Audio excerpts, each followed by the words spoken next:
Hello दोस्तों, आप लोगों का इस चैनल में बहुत बहुत स्वागत है। पिछले वीडियो में हम लोगों ने सम और विषम संख्याओं के बारे में जाना और पढ़ा था। इस वीडियो में हम लोग गुणनखंड, गुणज, भाज्य संख्याएं और अभाज्य संख्याओं के बारे में पढ़ेंगे तथा उस पर आधारित कुछ क्वेश्चन सॉल्व करेंगे। तो आइए देखते हैं। सबसे पहले हम लोग देखते हैं कि गुणनखंड क्या होता है। अगर हम लोग गुणनखंड को परिभाषित करें तो उसको हम कह सकते हैं कि जो संख्या किसी दूसरी संख्या को पूरी रूप विभाजित कर दे उसे उस संख्या का गुणनखंड कहते हैं। यानी अगर कोई संख्या मान लीजिए 12 है तो 12 को जो जो संख्याएं पूर्ण रूप से विभाजित करेंगी वो 12 का गुणनखंड होंगी। अब 12 को कौन कौन सी संख्याएं विभाजित करेंगी? एक तो 1 विभाजित करेगा, 2 विभाजित करेगा, 3, 4, 6 और स्वयं 12। इस प्रकार 12 के जो गुणनखंड होंगे वो ये 6 संख्याएं 12 का गुणनखंड होंगी। यानी किसी भी संख्या का गुणनखंड वो होता है जो उस संख्या को पूर्ण रूप से विभाजित कर देता है।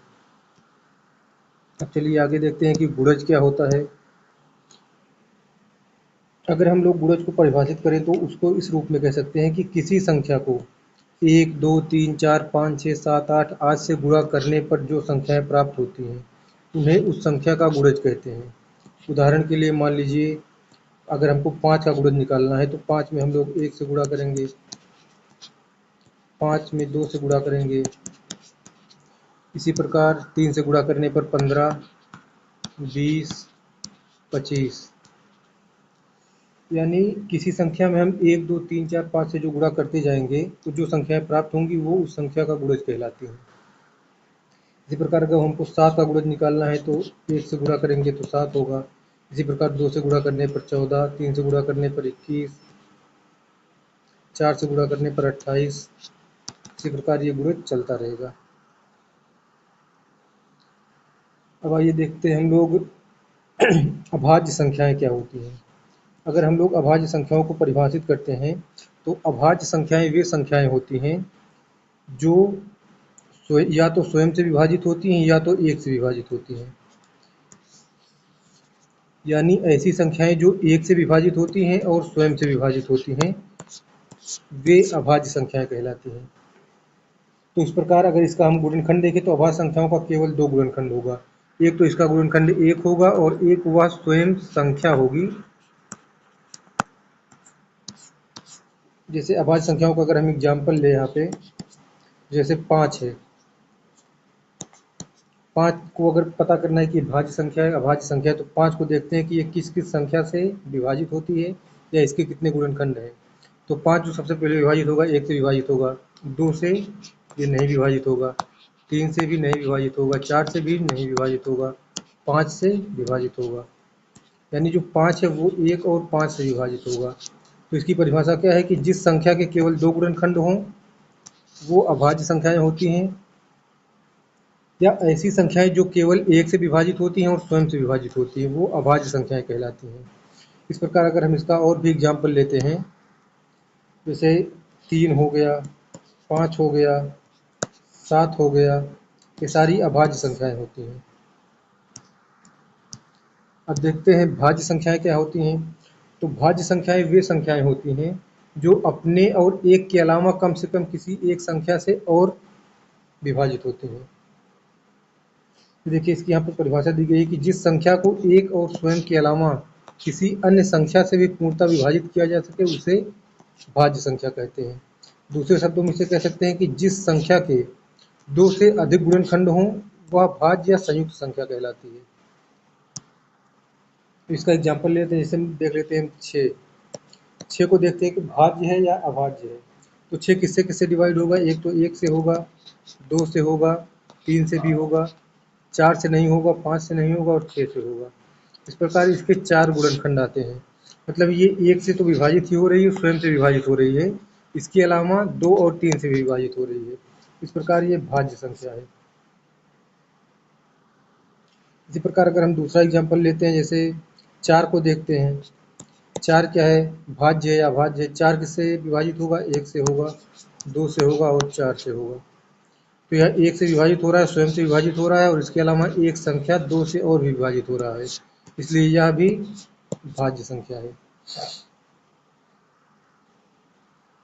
अब यहाँ पे दो सवाल और आते हैं कि 1 और 2 के बारे में। 1 भाज्य है कि अभाज्य है?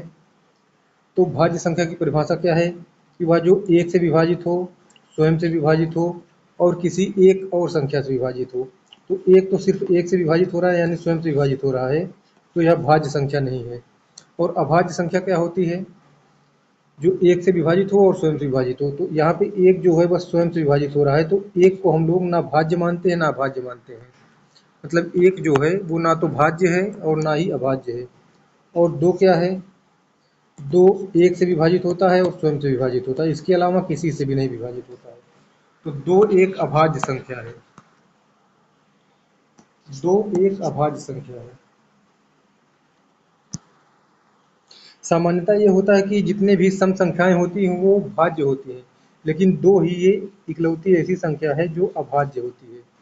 और कोई भी आप सम संख्या ले लीजिए, 4 ले लेंगे भाज्य है, 6, 8, 10, ये सारी भाज्य संख्याएं हैं। केवल 2 ही ऐसी संख्या है जो अभाज्य है। अब आइए हम सम भाज्य संख्या, अभाज्य संख्या, गुणनफल और गुणज, इसके बारे में कुछ क्वेश्चन सॉल्व कर लेते हैं। तो यहाँ पे एक क्वेश्चन दिया है कि सबसे छोटी अभाज्य संख्या कौन सी है? तो अभाज्य संख्या क्या होती है? जो 1 से विभाजित हो और स्वयं से विभाजित हो। तो यहाँ पे 0 ये नहीं होगा, 1 ना तो भाज्य ना अभाज्य है। 2 किससे किससे विभाजित होगा? 1 से विभाजित होगा और 2 से विभाजित होगा, यानी स्वयं से विभाजित होगा और 1 से। 3 भी किससे विभाजित होगा? 1 से विभाजित होगा और स्वयं से विभाजित होगा। तो 2 भी अभाज्य संख्या है और 3 भी अभाज्य संख्या है, लेकिन यहाँ पे पूछा है कि सबसे छोटी अभाज्य संख्या कौन सी है?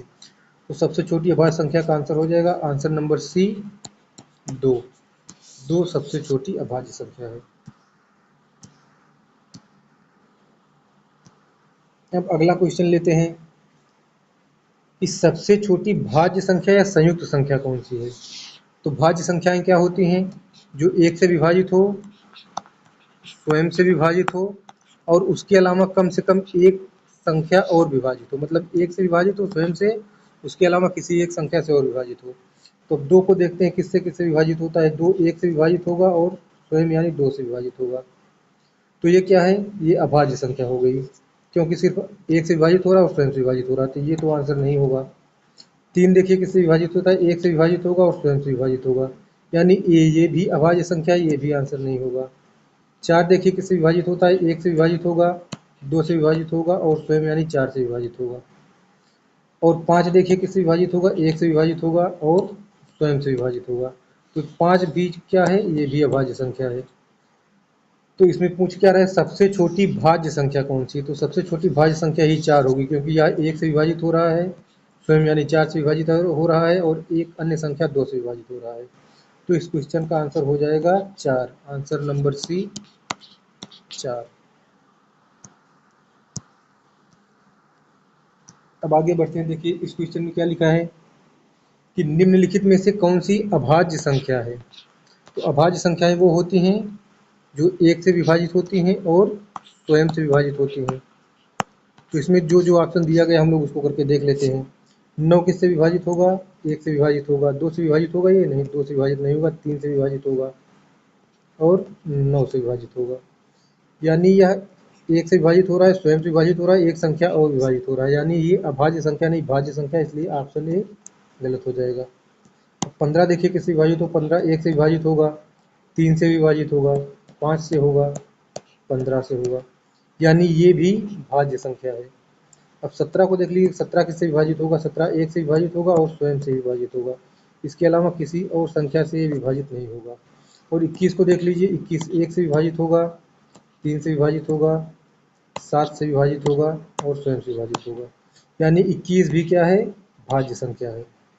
तो इसमें सही आंसर कौन सा हो जाएगा? ऑप्शन सी 17, ऑप्शन सी 17 ये इस क्वेश्चन का सही आंसर होगा। अब अगला क्वेश्चन देखते हैं। इसमें क्या लिखा है कि निम्नलिखित में से कौन सी भाज्य संख्या है? तो भाज्य संख्याएं वे हैं जो 1 से विभाजित हों, स्वयं से विभाजित हों और किसी एक अन्य से भी विभाजित हों। तो 13 को अगर हम विभाजित करेंगे या इसका गुणनखंड करेंगे तो 1 से विभाजित होगा 13 से। इसके अलावा किसी से विभाजित नहीं होगा, यानी ये अभाज्य संख्या है, ये ऑप्शन गलत हो जाएगा। 19 का क्या है, 19 1 से विभाजित होगा और स्वयं यानी 19 से विभाजित होगा और किसी से विभाजित नहीं होगा, यानी ये भी आंसर गलत है, ये भी अभाज्य संख्या है। इसी प्रकार 23 भी 1 से विभाजित होगा और स्वयं से विभाजित होगा, ये भी आंसर इसलिए गलत है, ये भी अभाज्य संख्या है। तो 24 को देख लेते हैं, ये 1 से विभाजित होगा, 2 से विभाजित होगा, 3 से विभाजित होगा, 4 से भी होगा, 6 से भी होगा, 12 से भी होगा और स्वयं यानी 24 से भी होगा, यानी इसके इतने गुणनखंड हैं या एक के अलावा और स्वयं के अलावा बाकी इतनी संख्याओं से विभाजित हो रहा है, इसलिए ये ऑप्शन डी सही होगा। कौन सी संख्या भाज्य या संयुक्त संख्या है, तो ऑप्शन डी 24, इसका आंसर हो जाएगा 24। अब अगले क्वेश्चन पे बढ़ते हैं। ये देखिए यहाँ पे लिखा है कि एक किस प्रकार की संख्या है। अभी आप लोगों को बताया गया था कि ऊपर एक जो है वो ना तो भाज्य है ना ही अभाज्य है, ना भाज्य है और ना अभाज्य है। तो इसमें देखिए, इसमें दिया है एक अभाज्य है, गलत है, एक भाज्य है, ये भी गलत है। ऑप्शन सी, एक ना तो अभाज्य है ना तो भाज्य, इसका सही आंसर हो जाएगा ऑप्शन सी। अब अगला क्वेश्चन देखते हैं, निम्नलिखित में से एकमात्र सम अभाज्य संख्या कौन सी है। अभी आप लोगों को मैंने ऊपर बताया था कि जितनी भी सम संख्याएं होती हैं वो सारी की सारी भाज्य संख्याएं होती हैं, इसका एक अपवाद है 2। अब इसमें देख लीजिए कि सम संख्याओं का देख लीजिए कौन सा है। एक का अगर विभाजित करेंगे 1 2 4 में, ये भी भाज्य संख्या हो जाएगी। 6 को 1 2 3 6, ये भी भाज्य संख्या हो जाएगी। अब यही 2 है जिसका एक और स्वयं यानी 1 से विभाजित होगा और स्वयं से विभाजित होगा, तो एकमात्र सम अभाज्य संख्या ये 2 है। बाकी जितनी भी सम संख्याएं होंगी वो सारी भाज्य होंगी, सारी सम संख्याएं भाज्य होंगी, बस इसका एक अपवाद है 2 जो कि अभाज्य है। ये सबसे छोटी अभाज्य संख्या भी है और एकमात्र सम अभाज्य संख्या भी है। अब आगे बढ़ते हैं। इसमें देखिए दिया है कि 29 के कुल कितने गुणनखंड हैं। तो गुणनखंड क्या होते हैं, जो किसी संख्या को विभाजित करते हैं। जैसे अगर हमको 15 का गुणनखंड निकालना है तो 15 को जो जो संख्याएं विभाजित करेंगी वो 15 का गुणनखंड होंगी। 15 को कौन कौन विभाजित करेगा, 1 विभाजित करेगा, 3 विभाजित करेगा, 5 विभाजित करेगा और स्वयं 15, यानी इसके इतने गुणनखंड होंगे। अब इसमें क्या पूछा है कि 29 के कितने गुणनखंड हैं। अब 29 को देख लीजिए किससे किससे विभाजित होगा। 29 1 से विभाजित होगा, 2 से विभाजित नहीं होगा, 3 से भी नहीं होगा, 4 से भी नहीं होगा, 5 से भी नहीं होगा। तो 29 1 से विभाजित होगा और स्वयं अपने आप से विभाजित होगा, तो इसके कितने गुणनखंड होंगे, 2 गुणनखंड होंगे, 1 और 29। तो इसका हो जाएगा ऑप्शन बी। अब ये देख लीजिए, एक क्वेश्चन दिया है कि 18 के गुणनखंडों की संख्या कितनी है। अब 18 को डिवाइड करके देख लीजिए किससे किससे डिवाइड होगा। ये 1 से होगा, 2 से होगा, 3 से नहीं होगा, 4 से भी नहीं होगा, 5 से भी नहीं होगा, 6 से होगा, 7 से भी नहीं होगा, 8 से भी नहीं होगा, फिर 9 से डिवाइड होगा ये और फिर 18 से होगा। तो इसके कितने गुणनखंड हो जाएंगे, 1 2 3 4 5। तो इसका ऑप्शन हो जाएगा बी 5, इसका आंसर हो जाएगा ऑप्शन बी 5 गुणनखंड। ठीक है, अब आगे बढ़ते हैं, देखते हैं अगला क्वेश्चन क्या है। ये देखिए दिया है कि निम्नलिखित में से कौन सी संख्या अभाज्य नहीं है। अभाज्य नहीं है, अभाज्य नहीं इसका मतलब भाज्य है। भाज्य है इसका मतलब 1 से विभाजित होगा, स्वयं से विभाजित होगा और उसके अलावा कम से कम किसी एक संख्या और से विभाजित होगा। तो 31 को देख लीजिए, ये सिर्फ 1 से विभाजित होगा और 31 से विभाजित होगा। 37 भी इसी तरह है, 1 से विभाजित होगा और 37 स्वयं से विभाजित होगा। 41 भी इसी तरह है, 1 से विभाजित होगा और स्वयं से विभाजित होगा। 39 का देख लीजिए किससे विभाजित होगा, 1 से होगा, 3 से होगा, 13 से होगा और स्वयं 39 से हो। तो इसमें पूछा है कि अभाज्य संख्या नहीं यानी भाज्य संख्या है। तो 31 क्या है, ये अभाज्य है। 37 भी अभाज्य है, 41 भी अभाज्य है और अभाज्य नहीं यानी भाज्य है। इसका सही आंसर हो जाएगा 39, ऑप्शन सी 39। ठीक है, अब अगला क्वेश्चन देखते हैं क्या है उसमें। ये यहाँ पे देखिए दिया है कि 91 किस प्रकार की संख्या है। अभाज्य संख्या है, सम है, या इनमें से कोई नहीं है। अब इसका हम गुणनखंड करके देख लेते हैं 91 का। इससे पता चल जाएगा कि ये किस प्रकार की संख्या है। तो 91 किससे डिवाइड होगा? 1 से डिवाइड होगा, 7 से डिवाइड होगा, 13 से डिवाइड होगा, और स्वयं अपने आप यानी 91 से डिवाइड होगा। अब देखिए अभाज्य संख्याएं क्या होती हैं? जो 1 से डिवाइड हों और अपने आप स्वयं से डिवाइड हो, यानी इसका 2 गुणनखंड होता है। तो इसको तो 4 गुणनखंड है, तो ये तो अभाज्य तो नहीं है। सम संख्या जो 2 से पूरी तरह डिवाइड हो जाए, तो ये 2 से पूरी तरह डिवाइड नहीं होगा, इसलिए ये सम भी नहीं है। ऑप्शन भी देखिए इसमें दिया है भाज्य या संयुक्त, तो ये भाज्य संख्या है, क्योंकि 1 से डिवाइड हो रहा है, अपने आप से डिवाइड हो रहा है, और 2 अन्य संख्याओं से भी डिवाइड हो रहा है। तो इसका आंसर हो जाएगा ऑप्शन बी, भाज्य संख्या। अब अगला क्वेश्चन देखते हैं। इसमें देखिए दिया है कि निम्नलिखित में से कौन सी संख्या या कौन सी अभाज्य संख्या है। तो हम लोग इसमें से सबका गुणनखंड करके देख लेते हैं। 51 का क्या होगा? 1 से डिवाइड होगा ये, और किससे डिवाइड होगा ये? 3 से डिवाइड होगा, 17 से डिवाइड होगा, और अपने आप यानी 51 से डिवाइड होगा। 53 का देख लीजिए किससे डिवाइड होगा। 53 1 से डिवाइड होगा, और अपने आप से डिवाइड होगा। 55 का देख लीजिए, 55 किससे डिवाइड होगा? 1 से डिवाइड होगा, 5 से होगा, 11 से होगा, और अपने आप से होगा। 57 देख लीजिए किससे डिवाइड होगा? 1 से डिवाइड होगा, और किसी से डिवाइड होगा? 3 से डिवाइड होगा, और 19 से डिवाइड होगा, और अपने आप 57 से डिवाइड होगा। तो इसमें पूछा है कि अभाज्य संख्या कौन सी है। तो यानी अभाज्य संख्या वो होगी जो 1 से डिवाइड हो और अपने आप से डिवाइड हो। तो इसमें कितनी ऐसी संख्याएं जो 1 और अपने आप के अलावा और किसी से नहीं डिवाइड हो रही हैं? तो ये गलत है, क्योंकि अपने आप और इसके अलावा ये 3 और 7 से भी डिवाइड हो रहा है। इसी तरह 55 भी 5 और 11 से भी डिवाइड हो रहा है। 57 भी 3 और 19 से डिवाइड हो रहा है। 53 ही एकमात्र ऐसी संख्या है जो 1 से डिवाइड हो रहा है और अपने आप से डिवाइड हो रहा है, इसके अलावा किसी से नहीं डिवाइड हो रहा है। तो इसका सही आंसर हो जाएगा ऑप्शन बी, 53। अगला क्वेश्चन देखते हैं उसमें क्या दिया है। ये देखिए यहाँ पे दिया है कि 49 किस प्रकार की संख्या है। तो 49 को हम लोग डिवाइड करके देख लेते हैं किससे किससे डिवाइड होगा। ये 1 से होगा, 7 से होगा, और अपने आप से होगा, यानी इसके 3 गुणनखंड होंगे। तो ये अभाज्य तो होगी नहीं, क्योंकि ये 1 और अपने आप के अलावा 7 से भी डिवाइड हो रहा है, तो ये ऑप्शन गलत हो जाएगा। सम संख्या ये है नहीं, क्योंकि 2 से डिवाइड नहीं होगी, तो ये भी गलत हो जाएगा। पूर्ण संख्या नहीं, ये भी गलत है, ये पूर्ण संख्या है। 49 किस प्रकार की संख्या? तो इसमें ये भाज्य संख्या हो जाएगी, क्योंकि ये 1 से डिवाइड हो रहा है, अपने आप यानी 49 से डिवाइड हो रहा है, और 7 से भी डिवाइड हो रहा है, तो ये एक भाज्य संख्या है। इसका ऑप्शन सही हो जाएगा ऑप्शन बी।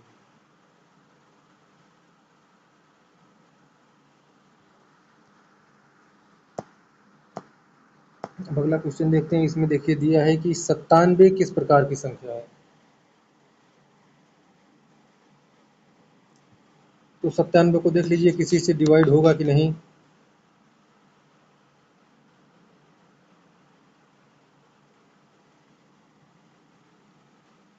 तो 97 को अगर हम डिवाइड करेंगे तो ये 1 से डिवाइड हो रहा है,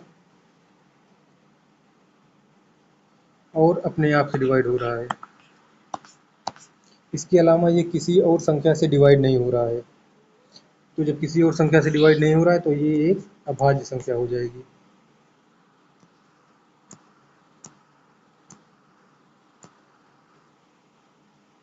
इसी प्रकार देखते हैं कि यहाँ पे एक क्वेश्चन दिया है कि 2 अभाज्य संख्याओं का गुणनफल सदैव होता है।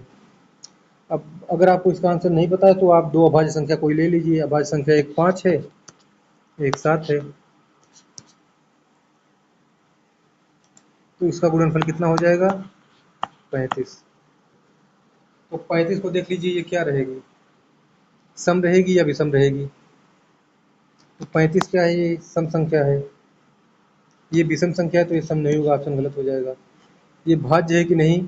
भाज्य है, क्योंकि ये जो 35 है ये 7 से भी डिवाइड होगा, 5 से भी डिवाइड होगा, 1 से भी डिवाइड होगा, और 35 यानी अपने आप से भी डिवाइड होगा। तो जब हम दो अभाज्य संख्याओं का गुणा करते हैं तो वो एक और अपने आप से तो डिवाइड होगी भी, बाकी हम जो जिन दो अभाज्य संख्याओं का गुणा करते हैं उनसे भी डिवाइड होती है।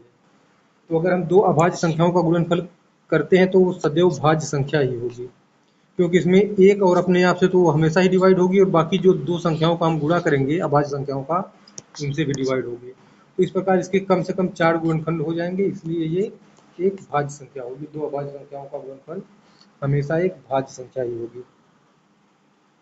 और अगर इसमें हमको मल्टीपल ऑप्शन चूज करना है तो इसमें देखिए ये 35 जो है ये भाज्य संख्या है, और अब लेकिन ये 35 नहीं दिया, इसमें दो अभाज्य संख्याओं का दिया, हम तो स्पेसिफिक लिए थे इसको। और इसमें देखिए सम होगा या विषम होगा, इसको अगर हम देखें तो अभी हम लोगों ने देखा था कि दो क्या है, अभाज्य संख्या है। अगर दो में हम 5 से गुणा करते हैं तो 10 आता है, यानी ये सम संख्या है। और अगर हम 3 में और 5 से गुणा करते हैं तो ये 15 आता है, यानी विषम संख्या है। तो ये सदैव नहीं होगा, ये कभी सम भी हो सकता है, कभी विषम भी हो सकता है इनका गुणनफल, इसलिए सम भी गलत हो जाएगी, विषम भी। इसमें जो एब्सोल्यूट ट्रू है वो सिर्फ भाज्य संख्या ही ट्रू होगी, बाकी इन तीनों ऑप्शन गलत है। अब अगला क्वेश्चन देखते हैं। इसमें दिया एक निम्नलिखित में से कौन सी संख्या के केवल दो गुणनखंड हैं। अब आप करके देख लीजिए। 15 का अगर गुणनखंड करेंगे तो 1 आएगा, 3 आएगा, 5 आएगा और 15 आएगा। 21 का करेंगे, 21 का आएगा, 1 आएगा, 3 आएगा, 7 आएगा, 21 आएगा। 27 का करेंगे तो 1 आएगा, 3 आएगा, 9 आएगा, 27 आएगा। लेकिन जब 19 का गुणनखंड करेंगे तो बस 1 आएगा और 19 आएगा। तो पूछ रहा है कि केवल दो गुणनखंड किसके हैं, तो 15 के तो 4 गुणनखंड हैं, 21 के भी 4 हैं, 27 के भी 4 हैं, तो 19 ही एक ऐसा ऑप्शन है जिसके केवल दो गुणनखंड हैं, इसलिए इसका सही ऑप्शन हो जाएगा ऑप्शन डी 19। अब अगला क्वेश्चन देखते हैं। इसमें क्या दिया है, 2 और 50 के बीच कुल कितनी अभाज्य संख्याएं हैं। अब इसको आप लिख लीजिए, या अगर आप इसमें आपको थोड़ा टाइम लगता है तो पूरा आप संख्याएं लिख लीजिए 2 से 50 तक, या अगर 2 से 50 तक नहीं लिख पाते हैं तो आप ऐसे ही काउंट कर लीजिए। एक तो अभाज्य संख्या 2 हो जाएगी, 3 हो जाएगी, 4 विभाजित होती है 5 हो जाएगी, 6 विभाज्य संख्या है 7 हो जाएगी, 9 विभाज्य संख्या है क्योंकि ये 1 3 और अपने आप से विभाजित होगी, 10 विभाजित होगी 11 13 17 19 23 29 31 37 41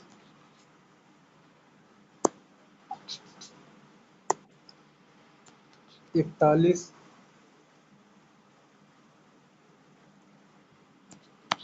43, बस इतनी संख्याएं तो होंगी। तो आप काउंट कर लीजिए कितनी होंगी, 1 2 3 4 5 6 7 8 9 10 11 12 13 14, तो टोटल 14 संख्याएं हो जाएंगी। इसका आंसर हो जाएगा 14।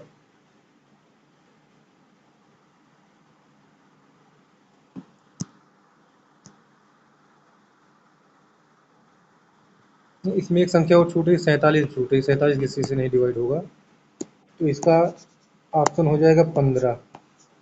15 संख्याएं ऐसी हैं 2 से 50 के बीच में जो अभाज्य संख्याएं हैं, जो सिर्फ एक से डिवाइड होती हैं और अपने आप से डिवाइड होती हैं। तो इसमें टोटल 15 संख्याएं, ऑप्शन बी इसका सही होगा 15। अगला क्वेश्चन देखते हैं। निम्नलिखित में से कौन सी संख्या भाज्य या संयुक्त संख्या है। तो भाज्य संख्या वो जो एक से डिवाइड हो, अपने आप से डिवाइड हो, उसके अलावा कम से कम किसी एक संख्या से डिवाइड हो। तो 71 को देख लेते हैं, किसी से डिवाइड होगा ये सिर्फ एक से डिवाइड होगा और अपने आप से डिवाइड होगा।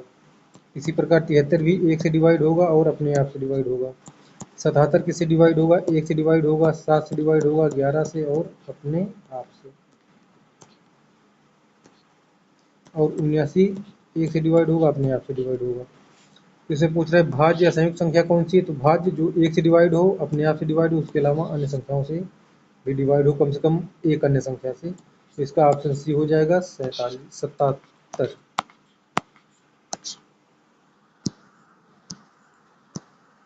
अब अगला क्वेश्चन देखते हैं। यदि किसी संख्या के केवल दो गुणनखंड हों तो वह क्या कहलाती है? अभी आप लोगों को बताया गया था। तो पूर्ण संख्या नहीं होगी, क्योंकि पूर्ण संख्या क्या होती है? 0, 1, 2, 3, 4, 5, 6 इस प्रकार ये पूर्ण संख्याएं होती हैं। विषम संख्याएं क्या होती हैं? वे संख्याएं जो दो से पूर्ण रूप से विभाजित नहीं होती हैं, ये विषम संख्याएं होती हैं।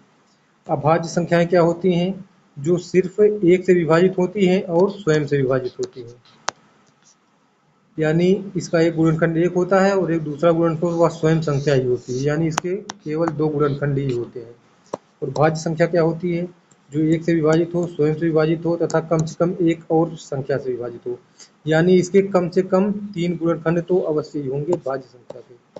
तो इसमें पूछा है कि किस संख्या के केवल दो गुणनखंड होते हैं? तो केवल दो गुणनखंड होते हैं अभाज्य संख्या के, इसलिए इसका ऑप्शन सी सही होगा, अभाज्य संख्या। अब अगला क्वेश्चन देखते हैं, इसमें क्या दिया है? निम्नलिखित में से कौन सा कथन सही है? सभी सम संख्याएं अभाज्य होती हैं। ये तो सही नहीं है, क्योंकि कुछ सम संख्याएं जैसे 2, 4, 6, 8, तो ये आप लोगों को बताया गया था कि दो ही एकमात्र ऐसी संख्या है जो अभाज्य है सम संख्या में। दो ही एकमात्र ऐसी सम संख्या है जो अभाज्य है, बाकी सारी संख्याएं विभाज्य हैं। तो इसमें लिखा है कि सभी सम संख्याएं अभाज्य होती हैं, ये कथन गलत है। सभी विषम संख्याएं अभाज्य होती हैं। विषम संख्या का एग्जाम्पल ले लीजिए, 1, 3, 5, 9, 15। इसमें आप देख लीजिए कि सारे अभाज्य हैं। एक तो अभाज्य है, 3 भी अभाज्य है, 7 भी अभाज्य है, 9 भाज्य है, 15 भाज्य है। इसलिए ये भी कथन गलत है कि सभी विषम संख्याएं अभाज्य होती हैं।